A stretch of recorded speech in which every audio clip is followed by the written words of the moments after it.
आणि बातमीपत्रामध्ये आता घेणार आहोत गावखेड्यातील महत्त्वाच्या बातम्यांचा वेगवान आढावा।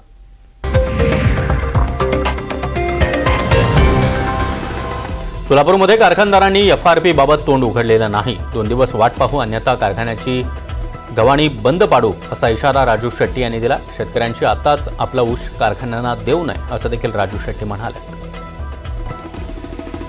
हिंगोलीच्या वसमतमधील कृषी केंद्रावर कृषी विभागाने छापा टाकलाय। कृषी केंद्र चालू करून खतांचा तुटवडा केला जात आहे। चढ्या दराने खतं विक्री केली जात आहेत अशी तक्रार वसमत इथल्या शेतकऱ्यांनी केली होती। दरम्यान शेतकऱ्यांच्या तक्रारीनंतर कृषी विभागाच्या अधिकाऱ्यांनी या कृषी केंद्रावर छापा टाकलाय। रायगड जिल्ह्यामध्ये महिला आणि बालविकास विभागाने केलेल्या सर्वेक्षणामध्ये 454 कुपोषित बालकं आढळून आली आहेत, ज्यामध्ये 61 तीव्र तर 393 मध्यम कुपोषित बालकांचा समावेश आहे। आदिवासी बहुल भागामध्ये कुपोषणाचं प्रमाण अजूनही वाढत असल्याचं पाहायला मिळतंय। आदिवासी समाजामध्ये होणारे बालविवाह, बेरोजगारी, रोजगारासाठी आदिवासींचं स्थलांतर ही यामागची कारणं आहेत। 3 प्रधान सचिवांच्या समितीनं अमरावतीच्या मेळघाटामध्ये दाखल होत अचलपूर उपजिल्हा रुग्णालयाची झाडाझडती घेतली आहे। वाढत्या बालमृत्यूवर न्यायालयानं चिंता व्यक्त केल्यानंतर पहिल्यांदाच प्रधान सचिवांच्या समितीनं आरोग्य सेवेच्या समस्या जाणून घेतल्या। यावेळी समितीनं माता आणि बालमृत्यूच्या रजिस्टरची पाहणी करत रुग्णालयाच्या बांधकामावर देखील प्रश्न उपस्थित केले। जळगावच्या मास्टर कॉलनीमध्ये वीज वाहिनीचा धक्का लागून बाप लेकीचा मृत्यू झालाय। शब्बीर खान आणि आलिया खान अशी मयतांची नावं आहेत, तर भाची मारिया खान ही देखील गंभीर जखमी झाली आहे। तिच्यावर खासगी रुग्णालयामध्ये उपचार सुरू आहेत। पुण्याच्या शिरूर तालुक्यातील लाखेवाडीमध्ये एक बिबट्या मृतावस्थेत आढळलाय। वन विभागाचे कर्मचारी घटनास्थळी दाखल झाल्यानंतर बिबट्याचा मृतदेह शवविच्छेदनासाठी माणिकडोह बिबट निवारा केंद्रामध्ये पाठवण्यात आला। पुण्यामधील पाषाण सुतारवाडी भागामध्ये आज पहाटे बिबट्या दिसलाय। या बिबट्याचे ठसे देखील आढळून आले, त्यामुळे नागरिकांमध्ये भीतीचं वातावरण आहे। यापूर्वी देखील पुण्यामधील औंध आणि बावधन भागामध्ये बिबट्या आढळला होता, मात्र वन विभागाला त्याला पकडण्यात यश आलेलं नाही।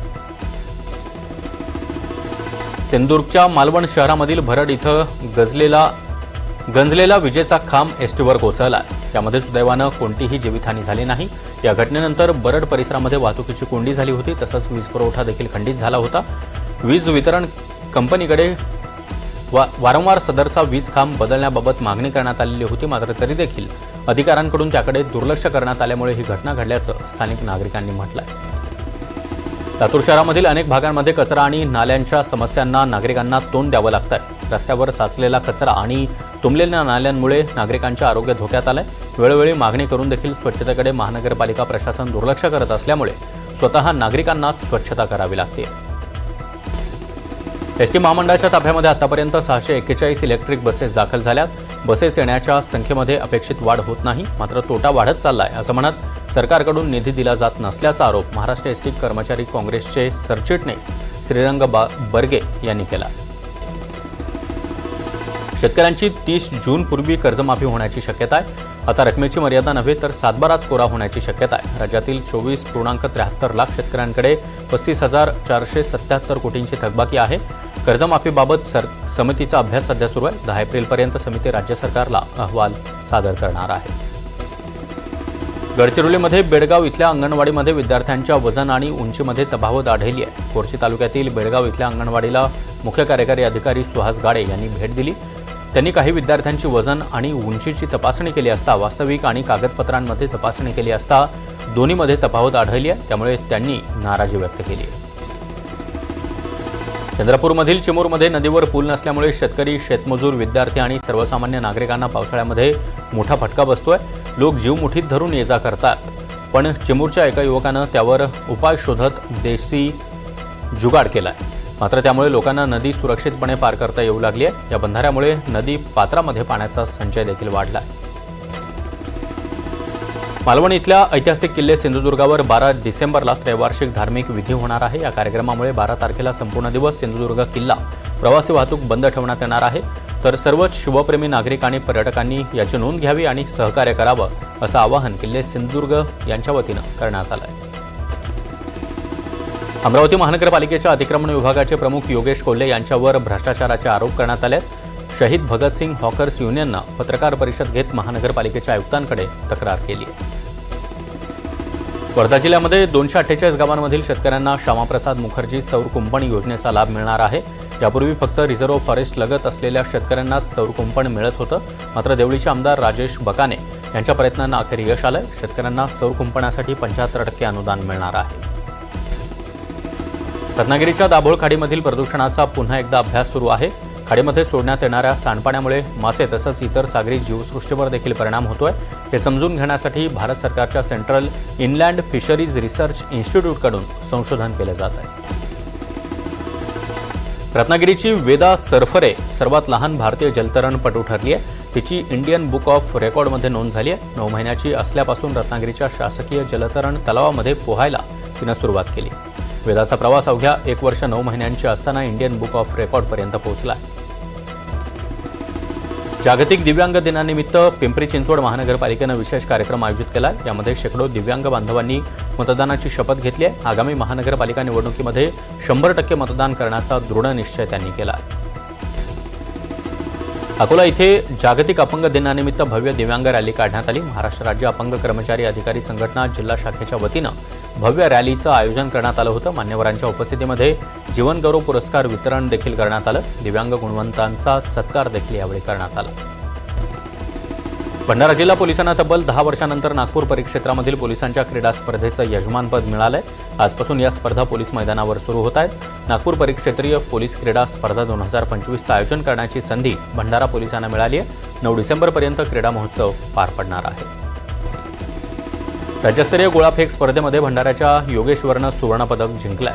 योगेश्वर घाटबांधे यांनी सुवर्णपदकासह एकूण 3 पदकं पटकावून जिल्ह्याचा गौरव वाढवला. कोल्हापूर इथल्या शिवाजी विद्यापीठामध्ये सिंथेटिक ट्रॅकवर 2 दिवसीय स्पर्धा आयोजित करण्यात आली.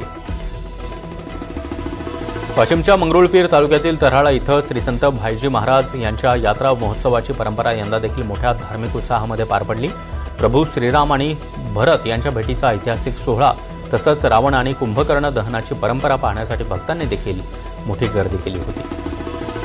नंदुरबार जिल्ह्यामधील सारंगखेडा इथं दत्त जयंतीच्या निमित्तानं चेतक फेस्टिवल यात्रोत्सवाला सुरुवात झाली आहे. देशभरामध्ये प्रसिद्ध असलेल्या या फेस्टिवलचं उद्घाटन मंत्री जयकुमार रावल यांच्या हस्ते करण्यात आलं.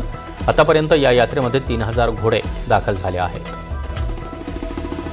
बीडच्या पाटोदा तालुक्यामधील लिंबादेवी यात्रा मोठ्या उत्साहामध्ये साजरी करण्यात आली आहे. नवसाला पावणारी देवी म्हणून या देवीची ओळख आहे. देवी नवसाला पावल्यानंतर लोकांना शिखरावरून टाकण्याची प्रथा आजही कायम आहे. या यात्रेमध्ये पिठ्ठी, नायगाव, उखंडा, निरगुडी यासह पंचक्रोशीमधील नागरिक मोठ्या उत्साहानं आणि आनंदाने सहभागी होतात. नंदुरबारच्या सारंगखेडा इथल्या अश्व बाजारामधून आमदार राहुल कुल यांचा मुलगा आदित्य यानं 11 लाखांची नुकरा जातीची घोडी खरेदी केली आहे. या अश्व बाजारामध्ये दरवर्षी अनेक सेलिब्रिटी घोडे खरेदीसाठी येत असतात. सध्या घोडे बाजारामध्ये सुमारे 1800 घोडे विक्रीसाठी दाखल झाले. अश्व एज्युकेशन पॅरामेडिकल कॉलेज पेंडच्या वतीनं विज्ञान प्रदर्शनाचं आयोजन करण्यात आलं होतं. यंदाचं हे त्यांचं 4थं वर्ष आहे. या प्रदर्शनामध्ये विद्यार्थ्यांनी आपल्या कलेमधून 30 प्रतिकृतींचं सादरीकरण देखील केलं आहे, ज्याद्वारे मानवी शरीराची रचना, कार्य याबाबत अतिशय सुरेख प्रतिकृती देखील तयार करण्यात आल्या होत्या. वाशिममध्ये शासकीय हमीभावानुसार नाफेडमार्फत सोयाबीन खरेदीसाठी नोंदणी झाल्यानंतरही प्रत्यक्ष खरेदी सुरू झाली नाही. त्यामुळे मालेगाव तालुक्यातील शेतकरी मोठ्या आर्थिक अडचणीत सापडलेत. सोयाबीनसाठी प्रति क्विंटल 5328 रुपयांचा हमीभाव जाहीर असला तरी खरेदी केंद्र सुरू झाले नसल्यामुळे शेतकऱ्यांचं उत्पन्न अडकून पडलं आहे. वाशिमच्या कारंजा तालुक्यामध्ये कापसावर लाल्या रोगाचा प्रादुर्भाव वाढला आहे. त्यामुळे शेतकरी मोठ्या संकटात सापडलेला आहे. रोगाची तीव्रता वाढल्यामुळे कापसाची झाडं करपत चालली आहेत. हातातोंडाशी आलेला घास हिरावला जाण्याची भीती शेतकऱ्यांना आहे. उंबरडा बाजार परिसरामध्ये यंदा सर्वाधिक कापूस पेरणी झाली आहे. मात्र अतिवृष्टीमुळे पिकाला मोठा फटका बसला आहे. अमरावती जिल्ह्यामधील चिखलदऱ्यामध्ये स्ट्रॉबेरीची लागवड करण्यात आली आहे. चिखलदऱ्यामधील स्ट्रॉबेरी गोड असल्यामुळे पर्यटकांची देखील स्ट्रॉबेरीला चांगली मागणी आहे. स्ट्रॉबेरी लागवडीसाठी सुरुवातीला अनुदान मिळालं, मात्र आता ते मिळत नसल्यामुळे स्ट्रॉबेरी उत्पादक शेतकरी चिंतेत आहेत. हिंगोलीच्या सेनगाव तालुक्यातील वरुडमध्ये कापूस वेचणीसाठी मजूर मिळत नसल्यामुळे कापसाच्या पिकावर रोगराईचं संकट ओढावलंय. मोठ्या कष्टानं शेतकऱ्यांनी कापसाची लागवड केली. सध्या कापूस वेचणीला आलेला आहे, मात्र कापूस वेचणीसाठी मजूरच मिळत नाही.